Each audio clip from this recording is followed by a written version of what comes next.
So our name for 2020 would be... So for us, it was kind of weird because 2020 for us was our best year yet in so many ways. And it was kind of hard to talk about during the year because so many people were struggling. So you don't want to come off in the wrong manner. I'm Rachel. I'm Gary. And we have 3 kids, ages 5, 4, and 2. Glory, Honor, and Ransom. I'm a wedding DJ, and we also run a food blog where we create recipes and share those. And I'm also a stay-at-home mom, and I was a kindergarten teacher and hope to be an elementary teacher again one day. I am back in school for computer programming and IT, and Rachel is returning to school to get a master's in exceptional student education. So we're busy.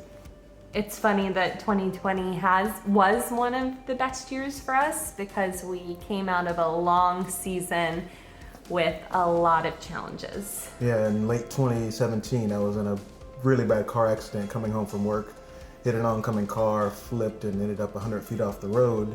That led to a back surgery a few months later, and then the whole year of trying to recover from that and learn how to navigate through a broken back or not so healed back and on pain medication that had me pretty much brain dead for most of the year. Then come the beginning of 2018 and my brother was murdered. One morning I get a phone call at like 5:30 a.m. It's like, you think your brother was shot. So that was a pretty big jolt to the system.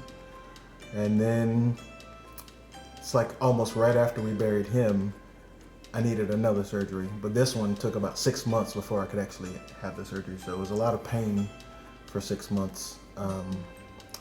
And during this whole time, financial issues were out of control. We weren't the best budgeters for a while, but between me not working as much and hemorrhaging money, we dealt with a foreclosure that turned into so aggressive from our mortgage company that the only way to keep our house was to file for bankruptcy. So at the beginning of 2020, when we began to talk about the vision of asking for more, God put on my heart a different word than I actually anticipated. It wasn't to ask for more, ask to make more. It really was, after we had studied generosity, it was asking to be able to give more. Because you can make more and still not give more, but God was really changing my heart to like be generous with the giving. Since we own our own businesses and those businesses fluctuate with the seasons, it was difficult for us to determine what our go big number was going to be. So we basically just took 2019's income and doubled it.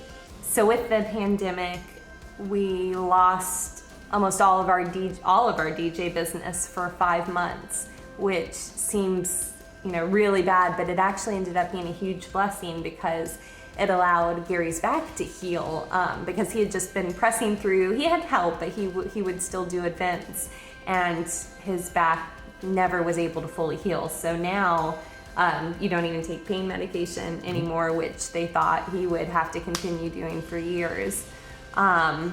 We also got a grant that, how many people was it available to? 150 in the country. 150 people in the whole country were given a grant by PayPal. And Gary was one of the people who was selected to get the small business grant. And it was $10,000. $10,000. And then also as a result of the pandemic, the state of Florida made teacher certification exams free. So I signed up to take an exam to get my teaching certificate back so that I can go back to teaching in the future, but also to become certified in exceptional student education so that I can pursue a master's degree in exceptional student education. To date, since last May when we started Go Big, we've given 62% of our commitment already, with our most profitable months coming in the next 2 months. So by the time we hit the 1 year mark for Go Big, we will have given 75% of our two-year commitment, which is just mind-blowing to me because in 2020 we tithed double what we did in 2019. And that was our goal, was to be able to tithe double. Was that our goal for 2 years? Or for 2 years was to be able to tithe double, and we did it in one year. So this provision, like, it's, I don't know how to explain it. It's God, moving in a pandemic when you don't work and you still double your income. It's only the hand of God. It's everything turned upside down. It's all backwards. It doesn't make sense. It's like, it really is supernatural.